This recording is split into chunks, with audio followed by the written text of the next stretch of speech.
السلام عليكم ورحمة الله. الحمد لله وحده والصلاة والسلام على من لا نبي بعده. حيا الله الجميع dans cette 21e rencontre des versets souvent mal compris. Aujourd'hui, j'ai choisi de parler de Surat Al-Anbiya. Donc hier, on était en train de parler de Surat Al-Kahf. Excusez-moi, Taha. Hier, c'était Taha. Et aujourd'hui, on va continuer avec Surat Al-Anbiya.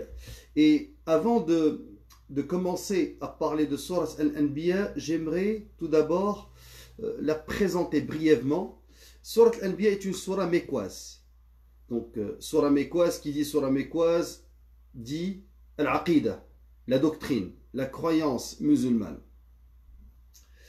J'aimerais attirer votre attention que Surat Al-Anbiya a été appelée Surat Al-Anbiya parce qu'elle comprend la citation de 16 prophètes. Et la seule surah qui la dépasse au niveau des noms des prophètes, c'est Surat Al-An'am. Cependant, Surat Al-An'am, elle aborde aussi la question des bestiaux et l'ahkam, tout ce qui est relatif aux bestiaux, à la question des viandes halal, alors que Surat Al-Anbiya n'en parle pas. Alors, d'une certaine manière, Ibn Ashur dans le Tahrir wa Tanwir, il a dit فإن كانت سورة الأنبياء هذه نزلت قبل سورة الأنعام فقد سبقت بالتسمية بالإضافة إلى الأنبياء وإلا فاختصاص سورة الأنعام بذكر أحكام الأنعام أوجب تسميتها بذلك الاسم. Donc, Tahrir ibn Ashur dans le Tahrir wa Tanwir, il dit que Surat Al-Anbiya a été révélée avant Surat Al-An'am. Alors, d'une certaine manière, le fait qu'elle soit révélée avant, et même si elle ne comprend pas 18 prophètes, nom de prophètes seulement 16, elle n'a pas abordé tout ce qui touche aux bestiaux. Alors c'est pour cela que c'est d'une certaine manière tout à fait compréhensible, logique, que Al-An'am s'appelle Al-An'am et Al-Anbiya Al-Anbiya. Donc là, j'aimerais aussi attirer votre attention sur ce qu'on appelle Ilm al-Munasabat. Ilm al-Munasabat, c'est une science qui fait partie de l'exégèse et qui établit des liens entre les versets de la même surah ou entre les versets des sourates différentes. Et dans Surat Al-An'am, on s'aperçoit que dans Taha, à la fin, Allah Azza wa Jalla a dit, à la fin, c'est-à-dire les deux avant-derniers versets, وَقَالُوا لَوْلَا يَأْتِينَ بِآيَةٍ مِّن رَبِّهِ أولم تأتهم بينة ما في الصحف الأولى أولم تأتهم بينة ما في الصحف الأولى. Et ils disent, pourquoi ne nous apporte-t-il pas un miracle de son Seigneur, la preuve de ce que contiennent les écritures anciennes ne leur est-elle pas venue? Donc Allah Azza wa Jal, il pose la question, il leur pose la question, mais en fait cette question rhétorique est un reproche. L'autre verset qui suit, toujours dans Surat Taha, وَلَوْ أَنَّا أَهْلَكْنَاهُمْ بِعَذَابٍ مِّن قَبْلِهِ لَقَالُوا رَبَّنَا لَوْلَا أَرْسَلْتَ إِلَيْنَا رَسُولًا فَنَتَّبِعَ آيَاتِكَ مِن قَبْلِ أَن نَّذِلَّ وَنَخْزَى. Et si nous les avions fait périr par un châtiment avant lui, c'est-à-dire avant la venue du prophète, ils auraient certainement dit, ô notre Seigneur, pourquoi ne nous as-tu pas envoyé de messagers? Nous aurions alors suivi tes enseignements. Ça, c'est les mécréants qui parlent. Nous aurions alors suivi tes enseignements avant d'avoir été humiliés et jetés dans l'ignominie. Donc, et humiliés et jetés dans l'ignominie. Verset 135. قل كل متربص فتربصوا. Ça c'est le dernier. فستعلمون من أصحاب الصراط السوي ومن اهتدى. Dit chacun attend. Attendez donc. Vous saurez bientôt qui sont les gens du droit chemin et qui sont les bien guidés. Alors, la réponse, subhanallah, à ces questionnements des mécréants, la réponse est venue dans la surah qui suit Taha, dans Surat les prophètes. Alors eux ils disent, les mécréants, pourquoi ne nous apporte-t-il pas un miracle de son Seigneur? Et là on va voir subhanallah que Surat les prophètes Anbiya, justement, va être une sourate dans laquelle Allah Azza wa Jal va commencer par اقترب للناس حسابهم وهم في غفلة معرضون. L'échéance du règlement de leur compte approche pour les gens, pour les hommes, alors que dans leur insouciance, ils s'en détournent. ما يأتيهم من ذكر من ربهم محدث إلا استمعوه وهم يلعبون. Aucun rappel de révélation récente ne leur vient de leur Seigneur sans qu'ils ne l'entendent en s'amusant. Regardez, subhanallah, insouciance, amusement. Là, on est dans une civilisation de la distraction, des loisirs. Lahiyatan qulubuhum, leur cœur distrait. Wa asarru najwa alladhina zalamu, et les injustes tiennent des conversations secrètes et disent هل هذا إلا بشر مثلكم أفتأتون السحر وأنتم تبصرون. Alors, ils disent d'une manière secrète, dans des conversations secrètes, ce n'est là qu'un être humain, semblable à vous. Allez-vous donc vous adonner à la magie, à la sorcellerie, alors que vous voyez clair. Alors, Surat Al-Anbiya va venir, ça c'est les 3 premiers versets, va venir pour adresser ces questionnements des mécréants qui disent, ou qui, d'une certaine manière, cherchent une excuse dans le fait qu'il n'y a pas de miracle, qu'ils n'ont pas reçu un message qui répond à leurs questionnements. Alors Allah Azza wa Jal a révélé cette sourate pour justement adresser ces questionnements et ces prétendues, je dirais, ambiguïtés. Alors, Surat Al-Anbiya, Surah mécoise, bil ijma', d'une manière unanime, elle va parler de Al-Aqida, Al-Tawhid, elle va montrer le caractère odieux de l'associationnisme shirk. Elle va aussi établir un débat avec les associateurs et réfuter leurs ambiguïtés et apporter des preuves irréfutables de la véracité du texte coranique. Et elle va aussi montrer ad-da'wa, comment c'était da'wa des prophètes. Alors, elle s'appelle Al-Anbiya, les prophètes. Et elle va aussi démontrer que le message du prophète sallallahu alayhi wa sallam, Muhammad, est le même que les prophètes qui l'ont précédé. Que c'est un seul message. Bien que, je dirais, la législation est différente, mais au niveau de Tawhid, de l'Aqida, il s'agit du même message. Maintenant, je vais choisir quelques versets qui démontrent ces aspects-là et qui peut-être que j'aimerais éclaircir parce qu'ils sont mal compris ou bien il y a une forme d'extrapolation du message coranique. Donc les versets 16 et 17. Allah Azza wa Jalla dit وَمَا خَلَقْنَا السَّمَاءَ وَالْأَرْضَ وَمَا بَيْنَهُمَا لَاعِبِينَ لَوْ أَرَدْنَا أَن نَّتَّخِذَ لَهْوًا لَّاتَّخَذْنَاهُ مِن لَّدُنَّا إِن كُنَّا فَاعِلِينَ. Ce n'est pas par jeu que nous avons créé le ciel et la terre et ce qui est entre eux. Ce n'est pas par jeu que nous avons créé le ciel et la terre et ce qui est entre eux. Si nous avions voulu prendre une distraction, nous l'aurions prise de nous-mêmes, si vraiment nous avions voulu le faire. Alors, faites attention ici, on a tendance à dire distraction, lahu, ça veut dire amusement. En fait, quand on revient vers les livres de tafsir, on trouve par exemple que Al-Hassan, Mujahid, Qatada ont tous dit que lahwan, distraction veut dire femme, prendre une femme. Et ça c'est la langue de, je dirais, de Ahl Yemen, comme ça a été rapporté par l'imam Tabari. Donc, law aradna an nattakhidha lahwan, c'est-à-dire mra'atan. Alors Allah a dit si nous avions voulu prendre une distraction, c'est-à-dire une femme. Ça c'est parmi les explications fournies par 3 parmi Tabi'in, Qatada, Al-Hassan, Mujahid. Et ça a été rapporté dans le tafsir par Imam Tabari. Mais moi, ce qui m'intéresse ici, au-delà de cette précision, c'est ces 2 versets. Ce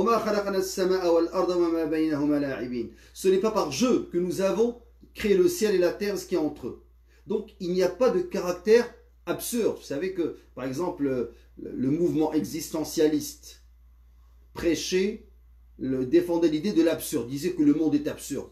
Il n'y a pas de logique dans cet univers. Aujourd'hui, on sait très bien que, subhanallah, rien n'a été créé par d'une manière désorganisée. Au contraire, quand on examine l'infiniment petit, la cellule humaine, on trouve une organisation, subhanallah. Quand on voit l'infiniment grand, l'univers, tout ce qui relève de l'astronomie, quand on regarde les océans, quand on regarde la faune, la flore, on se rend compte, subhanallah, qu'il y a une organisation complète. Il suffit que les abeilles disparaissent. Rappelez-vous quand on a parlé de sourate les abeilles et la pollinisation s'arrête pour que la flore disparaisse. Il suffit qu'un animal, vous savez pourquoi les Occidentaux s'affairent à protéger les espèces en disparition? Pas par amour des animaux. Vous savez qu'ils en tuent par millions dans les abattoirs. Ils le font par souci de préserver leur existence. Parce que si dans la chaîne alimentaire, il y a des espèces qui manquent, il va y avoir un dérèglement. Donc l'être humain, par son activité industrielle, économique, est le seul qui est en train de, subhanallah, de semer le désordre sur terre. Alors que tout ce qu'Allah Azza wa Jal a créé, à qui il a donné al-ghariza, c'est-à-dire l'instinct, que ce soit les animaux, ou qu'il a réglé par des règles immuables, fonctionne à merveille. Le seul qui provoque subhanallah, cette zizanie, cette corruption, c'est l'être humain. Alors, ici, quand j'ai choisi ces deux versets, c'est pour attirer l'attention sur la notion de l'ordre parfait qui est dans la création. Donc la création comporte un ordre parfait, subhanallah. Alors, et c'est ce qu'adressent ces deux versets. Maintenant, Allah Azza wa Jalla dit dans le verset 22,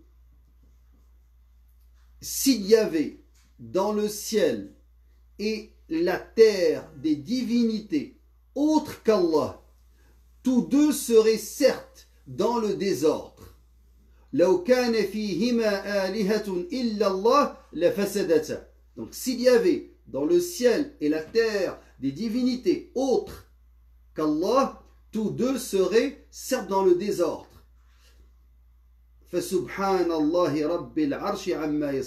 Gloire donc à Allah, Seigneur du trône.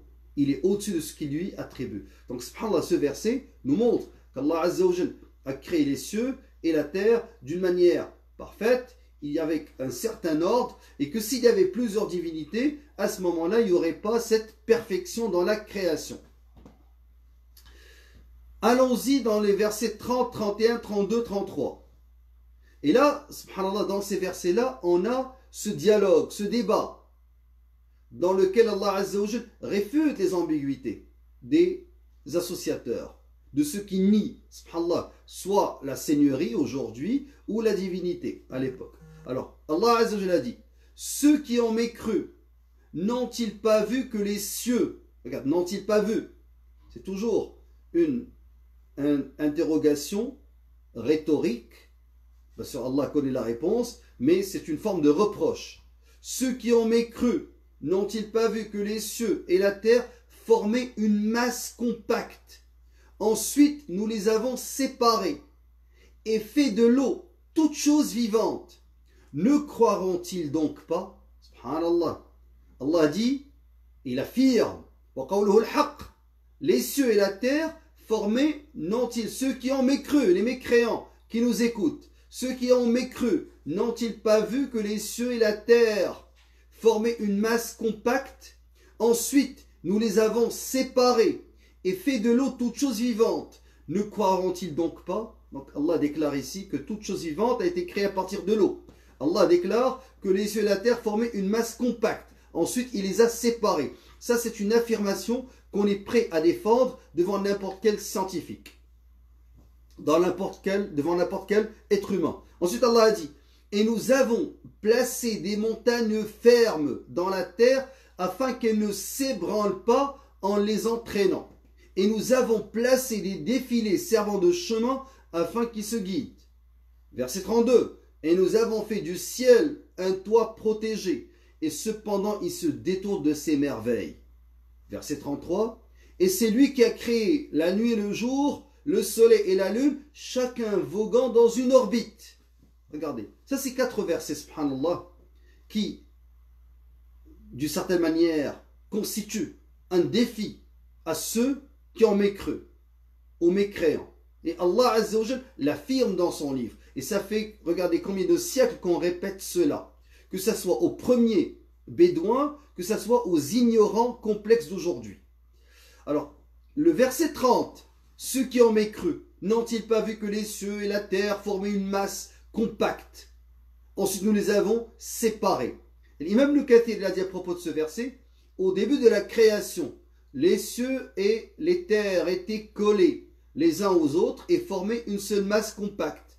Puis Allah détacha cela de ceci. Ainsi sépara les cieux les uns des autres et sépara le ciel le plus bas de la terre par l'atmosphère. Il versa l'eau du ciel et fit pousser les plantes de la terre, car c'est lui qui a fait de l'eau toute chose vivante. Dr Zarloul Najjar a confirmé que les théories scientifiques, Dr Zarloul Najjar, c'est un prédicateur qui s'intéresse aux miracles scientifiques du Coran. Il a dit que les théories scientifiques concernant le Big Bang sont en parfaite conformité avec le contenu de ce verset. Et là, je vous dis attention, parce que l'objectif de ce cours aujourd'hui, c'est justement de tirer une sonnette d'alarme. Nous n'avons aucun doute que le Coran comporte des vérités scientifiques.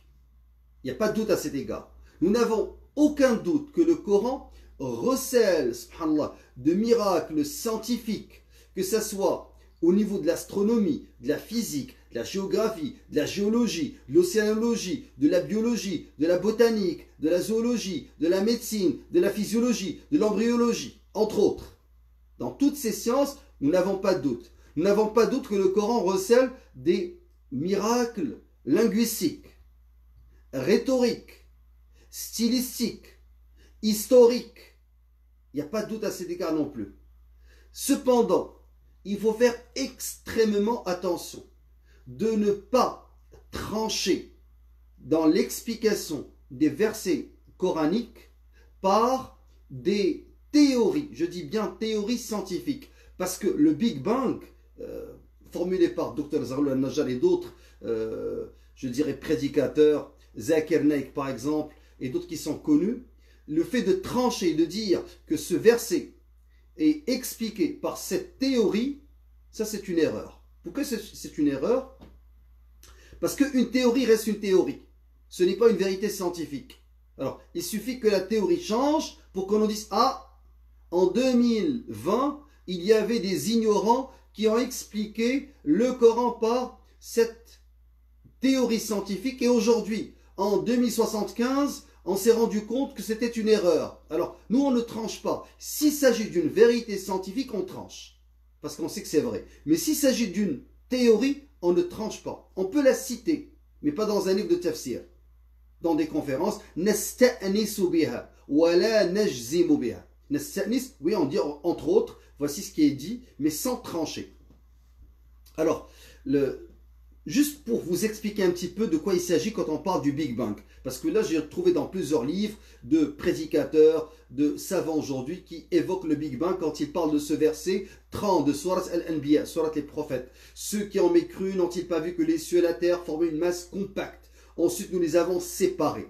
Alors, quand on parle du Big Bang, il faudrait aller en astrophysique. Pour être plus précis, en cosmologie. Alors, qui est une sous-branche de l'astrophysique. Alors, qu'est-ce que dit la cosmologie? Elle dit que l'origine et l'évolution de l'univers sont décrites par un modèle. Ce modèle-là, c'est un modèle cosmologique et il est appelé le Big Bang, c'est-à-dire en français, le grand boom, la grande explosion. Alors, maintenant, attention. Attention. 3 fois, attention. Le Big Bang, cette expression ne se réfère pas à un instant initial dans l'histoire de l'univers. Alors si vous revenez à la recherche scientifique actuelle, vous allez trouver que le Big Bang ne désigne pas le début de l'univers, l'instant initial. Il indique seulement que celui-ci, chez les scientifiques, que celui-ci a connu, c'est-à-dire l'univers, une période dense et chaude. Et maintenant, certains scientifiques ne parlent plus du Big Bang, parlent du pré-Big Bang. D'autres, ils parlent de la théorie des cordes. Alors, seulement pour vous dire que ça reste des théories. Ce modèle-là, ce modèle cosmologique, n'est pas une vérité scientifique attestée et prouvée. Ça reste une théorie. Alors, avant d'expliquer un verset par une théorie, il faudrait faire attention parce que ça se peut que cette théorie ne désigne pas tout à fait ce que les gens pensent. Et c'est ça où le bas blesse. La deuxième mise en garde, la première c'était attention. Big Bang ne signifie pas début initial de l'histoire, mais un moment précis. Maintenant, le deuxième avertissement que j'aimerais vous adresser, c'est que l'expression Big Bang n'est pas une explosion. Ok, réveillez-vous, ce n'est pas une explosion. On l'utilise comme étant une explosion. Alors, si vous allez sur Google, par exemple, et que vous tapez Big Bang, vous allez probablement tomber sur explosion. Grande explosion. Et si vous allez même dans les dictionnaires, le Larousse, vous allez trouver Big Bang, une gigantesque explosion qui serait l'origine de l'expansion de l'univers. C'est ce que donne le Larousse. Alors, d'où vient l'expression Big Bang? L'expression, elle remonte à 1949. Fred Hoyle, alors, qui était un astronome britannique, et lui, subhanallah, quand il a parlé de Big Bang, il l'a fait par ironie. Il se moquait. Il était sur les ondes de la BBC et il s'est moqué de cette affirmation de grande explosion qui serait à l'origine de l'univers et il a voulu, d'une certaine manière, parler de l'irrationalité de cette expression et de cette grande explosion. Alors, il ne pouvait pas s'imaginer à l'époque que des années plus tard, 1949, que des années plus tard, ce qui va arriver, c'est qu'il y aura des milliers d'articles scientifiques à travers le monde qui vont récupérer son expression qu'il avait prononcée d'une manière ironique et qui va devenir, pour certains, un fait scientifique. Alors, faites attention, comme j'ai dit, ça reste une théorie qui n'est pas l'explication du début chez les astrophysiciens. Et je vais vous citer par exemple, parmi ces astrophysiciens, pour pas perdre trop de temps, je vais laisser ça pour une autre fois, parce que sinon on va sortir de notre objectif aujourd'hui, qui était celui d'expliquer les versets 30 de Surat Al-Anbiya, et tout ce que je veux faire, c'est attirer votre attention qu'on ne peut pas trancher. Pourquoi? Parce que tout simplement, le Big Bang n'est pas ce qu'on croit aujourd'hui. Alors, ça reste aujourd'hui comme modèle une théorie parmi tant d'autres pour expliquer le début de l'univers pour certains. Pour d'autres, ils disent que ce n'est pas le début de l'univers, mais c'est un moment précis. Fin de la parenthèse. Donc, quand on parle de ceux qui ont mécru n'ont-ils pas cru, n'ont-ils pas vu, excusez-moi, que les cieux et la terre formaient une masse compacte, ensuite nous les avons séparés et fait de l'eau toute chose vivante, ne croiront-ils donc pas? Certes, c'est un défi lancé, mais on ne peut pas trancher avec une théorie. Maintenant, si je cherche au niveau de cette théorie-là, prenons par exemple Sandrine Codis, astrophysicienne et chercheuse à l'Institut d'astrophysique de Paris. Qu'est-ce qu'elle dit? Elle dit aujourd'hui l'univers est en expansion. Les galaxies s'éloignent les unes des autres. Alors elle dit l'univers est toujours en expansion. Les galaxies s'éloignent les unes des autres. Plus on remonte dans le passé, plus les galaxies sont proches les unes des autres. Jusqu'à un moment où toute la matière se concentrait dans un seul point, un même point. Le Big Bang et cette singularité initiale, ce moment où l'espace-temps est créé. Donc elle dit, elle explique, d'après cette théorie, c'est ce qu'il y a de dernier comme de dernière découverte, elle dit que c'est le moment de la création de l'espace-temps et non pas le début de l'univers. Alors ça c'est une astrophysicienne qui est chercheuse à l'Institut d'astrophysique de Paris. Alors certains vont dire, ah, ce qu'elle dit, ce que disent maintenant les astrophysiciens, ils parlent de dilatation, que l'univers est en expansion. Et on a aussi une explication. On va dans le verset 47, Sourate Al-Dhariyat, وَالسَّمَاءَ بَنَيْنَاهَا بِأَيْدٍ وَإِنَّا لَمُوسِعُونَ. Et considère le ciel que nous avons construit avec nos mains et dont nous élargissons constamment l'étendue. C'est vrai, on est tenté, subhanallah, la tentation est forte. Parce que le verset 47 de Sourate Al-Dhariyat, il nous dit exactement ce que disent maintenant les astrophysiciens. Alors, ce que je veux vous dire, c'est qu'il n'y a pas doute que le Coran comporte des vérités scientifiques. Mais on ne peut pas, chaque fois qu'il y a une théorie, avant le Big Bang, maintenant la théorie de l'expansion de l'univers, chaque fois qu'il y a une théorie en astrophysique ou dans n'importe quelle branche de la science, on saute sur la théorie et on va chercher des versets, puis on dit voici, on l'a déjà, puis quelques décennies après, on prouve que la théorie n'est pas fondée et on se retrouve dans une situation absurde. Alors, faisons très attention. Maintenant, certains vont dire, mais là, Cheikh, vous avez, subhanallah, balayé d'un revers de la main tout ce que disent les prédicateurs, les Zakir Naik, les Zarloun Najjar, qu'Allah les préserve et les guide et nous guide tous. Je ne dis pas qu'il n'y a pas de miracle scientifique. Je l'ai dit au début, je le répète. Il y a des miracles scientifiques dans le Coran, il y a des miracles historiques, il y a des miracles linguistiques, il y a des miracles législatifs. Il y a tous ces miracles-là. Et je donne un exemple. Ici au Canada, il y a une sommité dans le domaine de l'embryon. Keith Moore. Alors, Keith Moore, c'est sûr que vous avez déjà entendu parler de lui. Alors, lui, c'était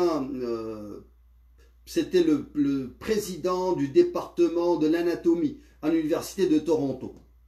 Et c'est une sommité, il a écrit plusieurs livres reconnus, membre honorifique, je dirais, de plusieurs associations américaines de recherche sur les embryons. Il a écrit un livre dédié à cela. Donc ça, c'est un médecin reconnu, c'est un chercheur reconnu d'envergure mondiale. Et lui, en 1981, il a dit ceci: « Ce fut pour moi un grand plaisir que d'aider à clarifier les passages du Coran qui parlent du développement humain. » Là, on parle de l'embryon. « Il ne fait aucun doute à mon esprit que ces passages ont été révélés à Mohammed par Dieu. » Parce que là, presque, là je le cite, je ne dis pas sallallahu alayhi wa sallam parce que je suis en train de citer l'auteur qui n'est pas musulman. Et je dis Dieu, je ne dis pas Allah parce que lui, c'est comme ça qu'il a prononcé sa citation. Alors il dit: « Ce fut pour moi un grand plaisir que d'aider à clarifier les passages du Coran qui parlent du développement humain. Il ne fait aucun doute à mon esprit que ces passages ont été révélés à Mohammed par Dieu. Parce que la presque totalité de ces connaissances n'ont été découvertes que plusieurs siècles plus tard pour moi. Cela constitue une preuve que Mohammed était un messager de Dieu. » La citation se retrouve dans la vidéo This is the Truth. Donc, the truth, c'est ça la vérité. Donc, c'est pas seulement écrit, mais c'est enregistré. Alors, Keith Moore a travaillé et a démontré que le Coran est en harmonie avec son domaine d'expertise, qui est le domaine de l'embryologie. Maintenant, on a un autre qui, lui, s'est converti. Maurice Bucaille, médecin français, né en 1920 à Pont-l'Évêque et mort en 1998 à Paris. Rahmatullahi alayh. Alors, et lui, il a écrit un best-seller qui est la Bible, le Coran à la lumière de la science, ou bien la Bible et le Coran et la science. Ça a été vendu à des millions d'exemplaires. Il est disponible en PDF, vous pouvez le lire en ligne. Alors, en 1987, il a aussi publié un autre livre qui s'appelle Momie du Pharaon. Le premier, c'était en 1976, et ensuite Momie du Pharaon, les enquêtes médicales modernes. Alors, lui-même, il a participé au travail d'investigation médicale sur les momies. Et on affirme que ce qu'il a, l'information sur le site Islam Web, ce qui l'a poussé à se convertir à l'islam, c'est ce verset. « Nous allons aujourd'hui épargner ton corps, afin que tu deviennes un signe à tes successeurs. Cependant, beaucoup de gens ne prêtent aucune attention à nos signes d'avertissement. » Al-Qur'an, mes frères et sœurs, Al-Qur'an, n'importe quel mécréant, s'il veut chercher la vérité et s'il le lit, il se convertit. Sylvia Morano, celle qui a été la musulmane, qu'Allah la préserve, italienne, qui a été enlevée par les Shabab en Somalie, elle a été enlevée au Kenya, elle vient d'être libérée. Une fois qu'elle est venue en Italie, le président italien avait envoyé sur tweet, il a dit bienvenue dans ton pays. Ensuite, tout le monde a commencé à tirer à boulet rouge sur elle, à l'insulter parce qu'elle est descendue en djilbab. On lui a posé la question, souffres-tu du syndrome de Stockholm? Pourquoi tu t'es converti? Comment se fait-il que tu as été kidnappé par ces gens-là, que tu es sortie musulmane? Elle a dit, j'ai lu le Coran. Point à la ligne. Yvonne Ridley, journaliste britannique connu, enlevé par les talibans. Regardez sur YouTube ses témoignages. On lui a posé la question. Elle était mariée avec un Palestinien pendant des années. Ce Palestinien, soi-disant laïque, non musulman, mais musulman de culture, il lui disait, je respecte notre différence. Tu as ta religion, j'ai la mienne, tu n'es pas obligé de te convertir.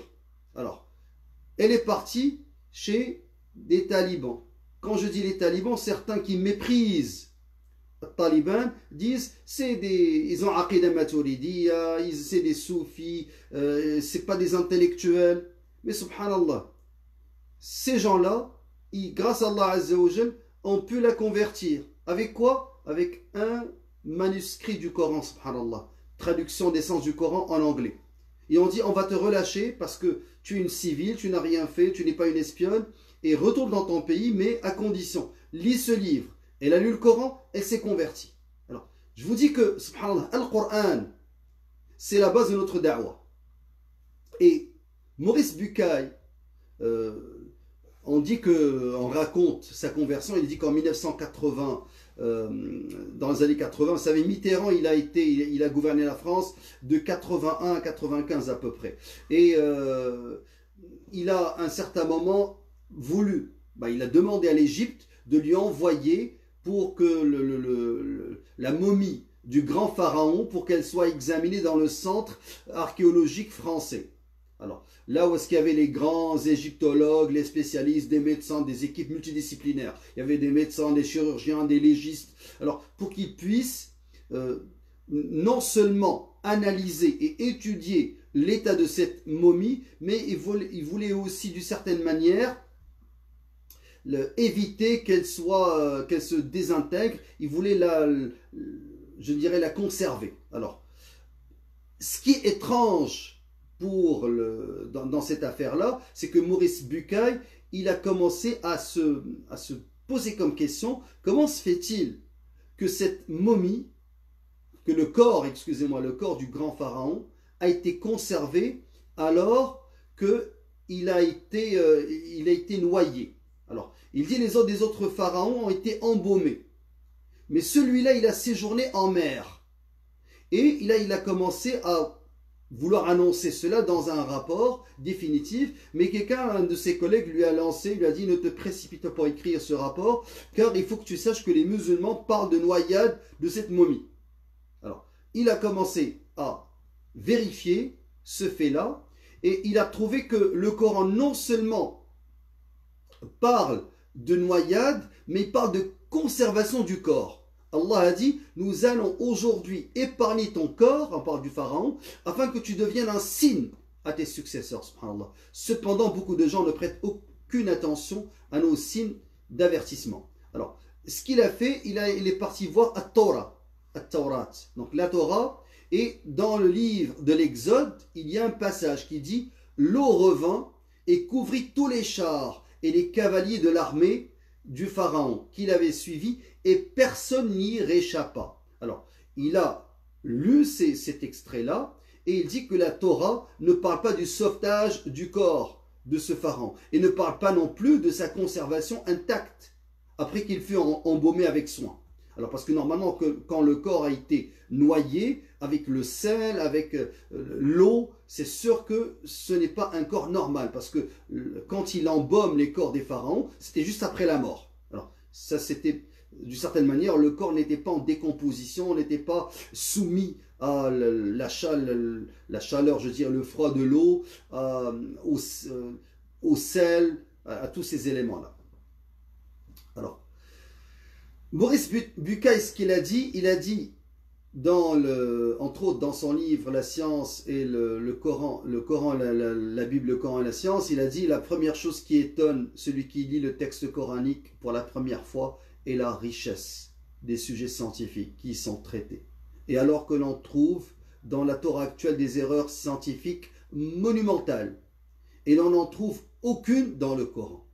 Par conséquent, si le Coran était l'œuvre d'un homme, comment celui-ci a-t-il pu rapporter des réalités scientifiques parfaitement inconnues à son époque? Fin de la citation.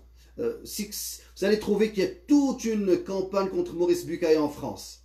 Ça n'étonne pas des Français, subhanallah.